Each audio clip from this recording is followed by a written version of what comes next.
Okay, back to our seated issue once again, is that normally there's a relationship that Vladimir Janda talked about of a lower cross syndrome, meaning that the hip flexors will be shortened and the glutes will be weak. So to offset that, the next exercise is a hip thrust. What we're looking for here is when they come up, that there's a straight line basically from the shoulder through the hip and through the knee. Now as the strength levels improve, you'll see a greater range of motion, so that there is that, once again, that straight line from the knee through the hip all the way to the shoulder. If we wanted this to be more of a strengthening emphasis, we would have a 1-second contraction at the top. Use it to warm up. It's a rhythmic motion done anywhere from 10 to 20 times depending on the time of the year. Give the ladies about 30 seconds or so rest, and they're going to go through a second time. Once again, if it was a full warm up, this would be done 4 times. Bring your feet back just a little bit, Lindsay. You notice on that first rep or so that Lindsay did that the feet were too far away.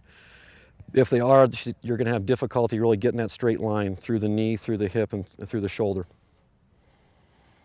Today we're just going to show in this part of the warm-up just the normal plank, so they're for a time series. We start off on the elbows. The ladies are going to go for about 10 seconds here in the center part.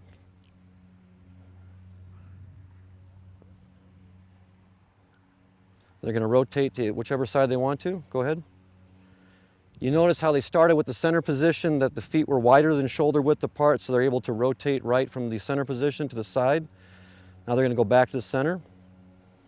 Once again, the feet stay in position there.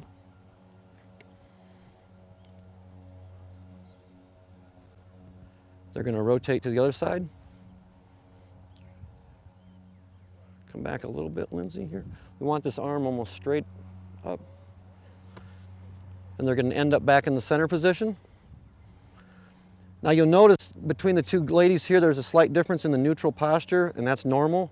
There's not one that's better than the other. It's what is neutral for you. So in Shelby's case, she's a little more level. In Lindsay's case, she's a little higher. Okay, relax, ladies. Usually about a minute rest in between the plank series there off of the elbows. And then they're going to do the second series, which is off the hands, or more of a handstand one.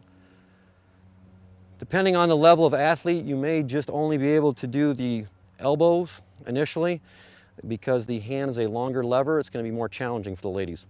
Same series once again. They're going to start in the center. The feet are wider than shoulder width apart.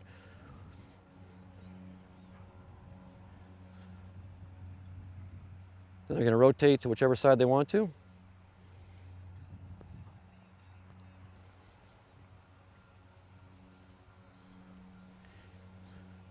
And they're going to rotate back to the center. Once again, what's neutral for the given athlete, that's going to vary. They're going to rotate to the other side. You'll notice also that the head position should stay the same in all different positions, if it's in the center or if it's in the side. We once again want a straight line from the ear to the shoulder to the hip. They're going to finish back in the center.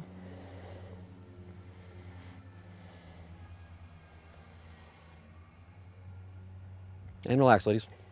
That's the basic series. We'll show some series later, some more advanced ones that, depending on the level of athlete, that'll challenge them. The next exercise has been popularized by Stuart McGill, the spine researcher out of Canada, pretty much the leading authority in the area. What we're going to have the ladies do here is they're going to get on all fours. We're going to have the hands over the shoulders. We're going to have the knees over the hips. We're going to move in a opposite arm, opposite leg pattern. Go ahead, ladies.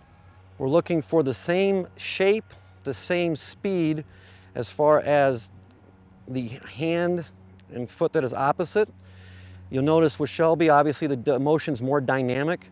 In the case with Lindsay, it's a little bit slower speed, but controlled. She's doing a good job there.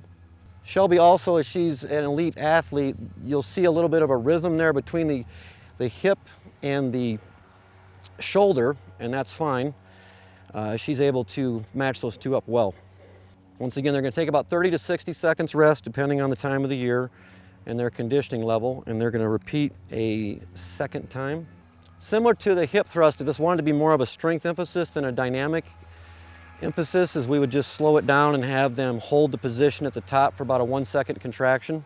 But today we'll have the ladies show again the dynamic version of the bird dog here.